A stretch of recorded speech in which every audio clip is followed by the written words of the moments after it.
Il attaquait officiellement la troisième épreuve de la compétition.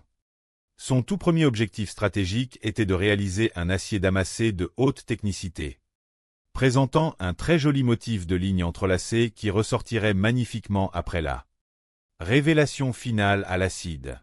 Pour obtenir ce résultat, il empila de nombreuses couches d'acier différents qu'il souda ensemble à la forge. Il expliqua la difficulté de l'opération. Lorsqu'on vient torsader manuellement une billette de damas chaud pour créer les motifs, le risque majeur et permanent est d'y aller beaucoup trop fort avec les outils et que la barre de métal ne se casse net en deux morceaux sous l'effet de la torsion. C'est pourquoi, par mesure de sécurité, il choisit de garder pas mal d'épaisseur sur sa barre de départ pour amortir les contraintes mécaniques. À la fin de cette première et longue journée de labeur, alors que le soleil se couchait sur les plaines de l'Oklahoma, Henry constata avec satisfaction que le premier jour touchait à sa fin et qu'il avait pleinement accompli son objectif principal de réaliser une billette torsadée saine et sans inclusion. Il admit qu'il se sentait un peu en retard sur son planning théorique initial. Mais il se rassura en se disant que ça allait pour un premier jour et que l'essentiel de la matière première était prêt. Pendant ce temps, dans son propre atelier situé à Provo dans l'Utah, Brandon Androski avait choisi une stratégie différente pour sa lame, préférant se concentrer sur un acier homogène de haute résistance plutôt que sur un damas complexe. Il annonça qu'il allait m'attaquer directement à un grand morceau d'acier de nuance 80 CRV. 2. Un matériau réputé pour sa robustesse exceptionnelle et sa capacité à conserver un tranchant rasoir. Comme son bloc initial était particulièrement long et massif, Brandon se dit avec soulagement qu'il avait largement de l'argent en matière pour atteindre les dimensions demandées par le cahier des charges. Il alluma sa forge à gaz et commença par lui donner sa courbe initiale caractéristique sur l'enclume.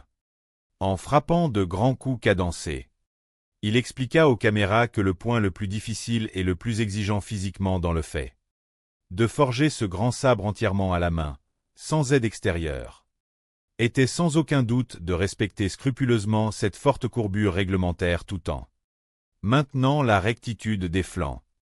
Il savait que ça allait chauffer sec dans l'atelier pour modeler une telle masse de métal. À la fin de sa propre première journée, Brandon contempla son travail avec fierté. La première journée était officiellement terminée pour lui et sa longue lame était entièrement forgée à la forme brute. Il se déclara très content de la taille de la longueur obtenue, qui entrait parfaitement dans la fourchette du cahier des charges. Pour le programme du lendemain, il prévoyait qu'il finirait de meuler proprement les surfaces de sa lame pour dessiner les émoulures, et qu'il ferait un traitement thermique rapide pour stabiliser l'acier avant la trempe définitive. C'était un sentiment délicieux d'être en avance sur le temps. Au matin du troisième jour, Henry Walker avait lui aussi bien progressé dans son atelier de l'Oklahoma. Il se réveilla aux aurores, constatant avec joie que c'était déjà le matin du troisième jour et qu'il avait réussi à étirer proprement sa longue lame en acier damassé jusqu'à la longueur réglementaire. En plus de ce travail sur l'acier, il avait également profité de ces temps de pause pour fabriquer minutieusement toutes les parties constitutives de son manche complexe, y compris la garde en métal et le pommeau. En faisant le point sur son plan de travail, il pensa avec confiance qu'il était parfaitement dans les temps qu'il s'était fixés.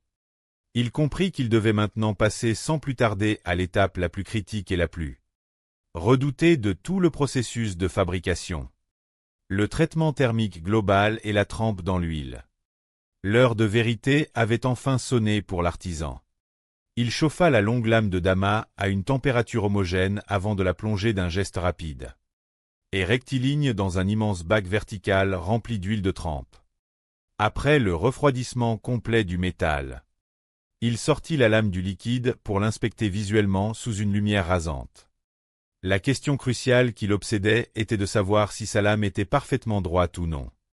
Après le choc thermique, en posant la tranche sur son établi, le verdict tomba, implacable: elle ne l'était absolument pas. En observant la torsion prononcée qui venait d'apparaître sur le tiers supérieur de la lame, Henry sentí son coeur se cerrer de déception. Il s'exclama avec effroi que c'était la cata absolue.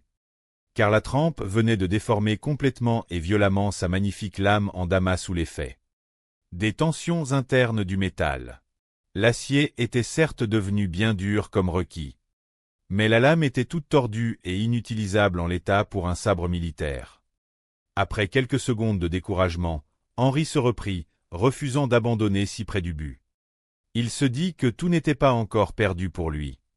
Car il avait la possibilité technique de recommencer entièrement le traitement thermique en effectuant un recuit pour adoucir le métal, le redresser à chaud sur l'enclume, puis retourner une nouvelle fois à la trempe en croisant les doigts. Il retourna donc au feu, espérant de tout son cœur que ça se passerait beaucoup mieux cette fois-ci et que l'acier ne casserait pas. Après cette seconde tentative stressante, il sortit la lame de l'huile et constata avec soulagement qu'il avait eu de la veine. Il y avait encore quelques légères déviations mineures sur le fil. Mais il savait qu'il pourrait toujours facilement rattraper ça à la meuleuse lors des finitions. Au même moment, dans l'Utah, le début du 3e jour se levait également pour Brandon. Mais l'ambiance était loin d'être à la fête dans son atelier. En observant sa lame posée sur l'établi, Brandon admit qu'il ne se feeling pas très confiant du tout concernant la qualité structurelle de son acier. La veille, il avait procédé à la trempe de son grand sabre dans une huile qui était restée froide, ce qui constituait une grave erreur technique de sa part. Il expliqua avec regret que ce n'était pas très malin du tout d'avoir fait cela, parce qu'une huile froide a une fâcheuse tendance à refroidir le métal beaucoup trop brutalement, ce qui rigidifie excessivement la lame et crée d'immenses tensions internes qui peuvent provoquer des micro-fissures invisibles à l'œil nu. Il reconnut qu'il avait tout simplement oublié de chauffer préalablement l'huile de son bac avec une barre de fer rouge comme il le faisait habituellement chez lui. Face à ce doute affreux, il décida que le programme du jour serait clair et sans concession. Il allait repasser entièrement à la trempe après avoir redressé la lame, tout en menant de front le travail de sculpture de son manche en bois et la fabrication de sa garde métallique. Après avoir chauffé son huile à la bonne température, il effectua sa nouvelle trempe avec un succès total. En sortant le sabre du bac, il constata avec une immense joie que voilà, on était enfin bon et que la lame était restée bien droite sur toute sa longueur. Il se dit qu'il avait vraiment bien fait de prendre le risque de recommencer sa trempe pour s'assurer une base saine pour la fabrication de son manche bicolore. Il choisit d'utiliser un magnifique morceau de bois de noyer sombre pour la base principale. Pour la calotte protectrice du pommeau, il opta pour un coulage en bronze véritable qui apporterait un très bel effet visuel et un contrepoids ideal. Et pour la fabrication de la garde à branches, il prit un joli morceau d'acier de nuance W2 qu'il commença à sculpter artistiquement. En s'activant sur ses machines, il déclara que là, il fabriquait son padane de protection. Son projet esthétique était bien défini. Il croyait qu'il allait partir définitivement sur un manche ergonomique présentant un léger corbeau à son extrémité pour assurer une excellente rétention lors des mouvements de coupe. À la fin de cette 3e journée exténuante, Brandon fit le point sur sa situation. La 3e journée était officiellement terminée pour lui. Quelle journée intense de stress et de rebondissement, se dit-il en nettoyant son atelier. Il calcula avec satisfaction qu'il ne lui resterait plus qu'à effectuer l'assemblage final de toutes les pièces le lendemain matin, et que son sabre de cavalerie serait enfin totalement prêt pour le grand voyage vers le studio. Chapitre 16. L'heure des finitions. Le 4e et dernier jour de la finale était arrivé dans les 2 ateliers personnels des candidats. À Hobart, Henry Walker ressentait